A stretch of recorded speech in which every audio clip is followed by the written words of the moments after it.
Hello, my name is Cari Weinberg, and the name of my talk this evening is Kim Gordon is My Spirit Animal and Other Lessons I Learned from the Breakup That Nearly Broke Me. So a little bit of background. Earlier this summer, I was on vacation with my mom and sister in France, and we were on this fantastic cruise that my mother had, spent lots of money to take us on, big family bonding experience, and as we pulled out of, as our ship sailed from Saint-Tropez, somewhere, it was right after midnight in France, my phone rang, and it was my boyfriend at the time, and I was like, oh, there he is, and, a photo of my boyfriend at the time popped up. He's holding our foster puppy, Vincent, and I'm like, oh, hi, how are you? My God, I'm so happy to hear from you. And it was a pretty devastating phone call. Out of the clear blue sky, he broke up with me while I was in France and on a ship, and with my parents in a room or with my mom and sister in a room that probably stretches from where I am to where Tanya is right over there. So it was a very, very small place, and a very small place to have to endure a lot of emotions that go along with the disintegration of a 4.5 year relationship, especially when you've lived with this person for 3.5 years. So I was really, really taken aback. But as my friend Dylan has told me before and since, sometimes the greatest difficulties yield your greatest gifts. And so these are the gifts that I have learned from, the disintegration of this relationship, and what I will know, facing tragic situations, which I'm sure there will be many ahead of me in my lifetime. But first of all, it's okay, it's okay to tell people. When you are just out of your mind sad, my inclination was, I've got to be strong and I've got to power through this. It's okay to admit to weakness. And whether it was, there was a lot of financial hardship that was unexpected with this breakup. I was not prepared for my expenses to double overnight. But if I was frank with people, whether it was the lady that I was dealing with my AT&T cell service, or my yard man, people were extremely kind and understanding and elastic. And they're like, that's okay. Pay what you can, and, pay what you can in another 3 weeks. And I was like, okay, thank you. Oh my God, I can get my yard mowed, you can trim the hedges, and I can still use my cell phone. People were exceedingly, exceedingly kind. And another thing was, I was far away, but as soon as I hit the soil of the U.S. and came back home to my house and realized that my boyfriend had completely moved out, and walls were bare, closets were empty, drawers were empty, I had a good friend who put me on the path. She's like, I know you're really sad right now, but the first thing you need to do is come up with a game plan. And she's like, figure out every single thing that you need, that you depended on him for, and figure out how you're going to circumvent this situation and handle it yourself. So whether it was contacting, Roosevelt, the yard guy, or determining how I was going to handle the care of the mini dogs and the foster dogs that I've handled, immediately I had to put my sadness to the side for a second and figure out how I was going to operate. And having an operational plan was it was just very key to me moving forward as I went through all of this. And I'm consulting my notes. And, again, just knowing how you're going to function, and even mapping that plan out. You have it in your mind, but even typing it out in a Word document so you can consult it when you're sad and out of your mind is essential. And so you know that moving forward.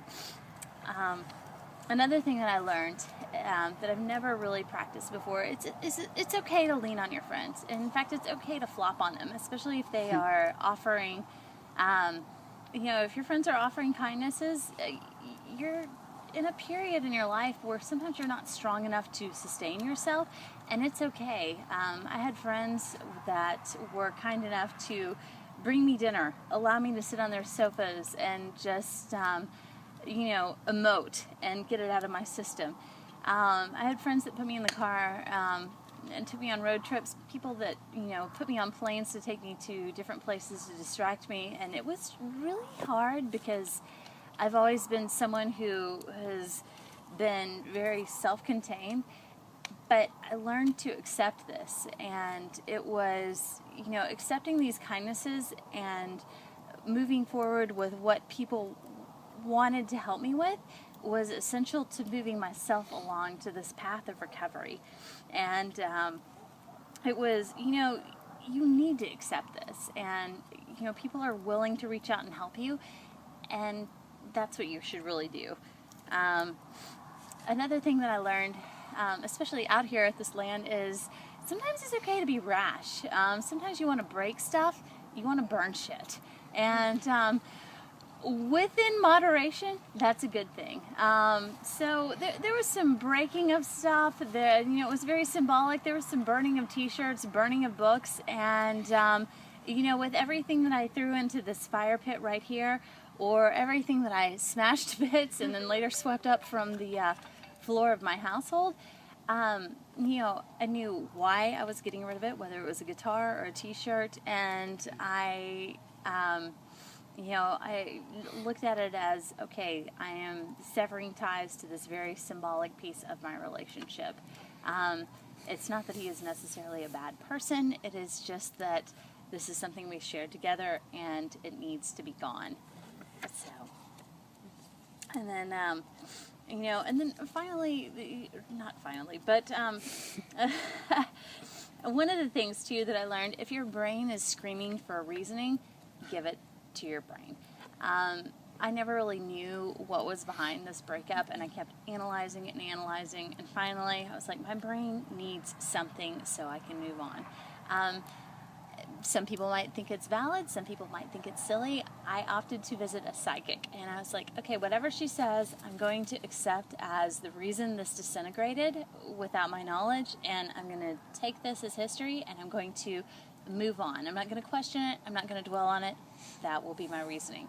And just having that in place was, it gave me a peace of mind, and I was able to move forward. So you just kind of have to, sometimes when your brain needs answers and you can't get those answers, you got to seek them where you can find them without dwelling too much with, the intent of moving forward. And then, another thing that was key to feeling better was just getting busy. As much as I wanted to sit in my house and watch the Royal Tenenbaums for maybe the 25th time, I knew that it was key for me to be around other people. So even though it killed me, there's a lot of value in taking a shower, going to work, and when you come home from work, when your house is silent in a way that you haven't experienced in years, it's important to get back out and be around other people, especially people that love you. Around this point in time, I was lucky enough, I had friends who were giving me tickets to all these different outings. I took a job with the Kessler Theater, so one of my first big outings was going to a film festival, and I'm not a movie buff, but I went and I watched every single movie that I could, and I sat in on every single panel that I could just to be around people who were talking about things that were not involving my situation. I was like, oh, okay, we're going to talk about the Flaming Lips and your documentary on them? Perfect.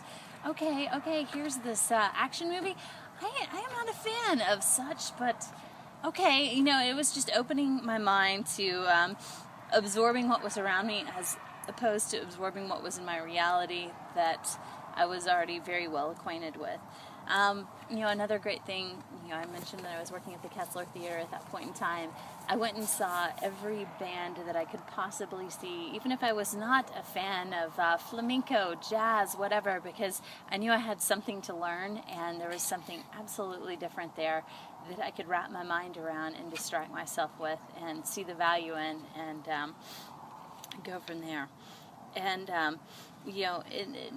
in that process, I really developed a sense of gratitude for all these wonderful things that people were placing in front of me and the wonderful things that my friends were doing. And I tried to practice gratitude every single day as I realized, my problems in this world are very small compared to the very real problems with people who are searching for food water, you know, trying to keep their families together, etc. So I you know, at that point in time, I tried to keep it in perspective, and I would try to read, you know, go on different, you know, newspaper sites from the Guardian to the New York Times, and just absorb myself into stories where people were facing very harsh challenges that, you know, where it was a matter of their day-to-day existence, as opposed to like, okay, I just had my heart broken, I still have my house, I still have my dogs, I still have, you know, I have fresh water to drink and food to eat, I'm going to be fine.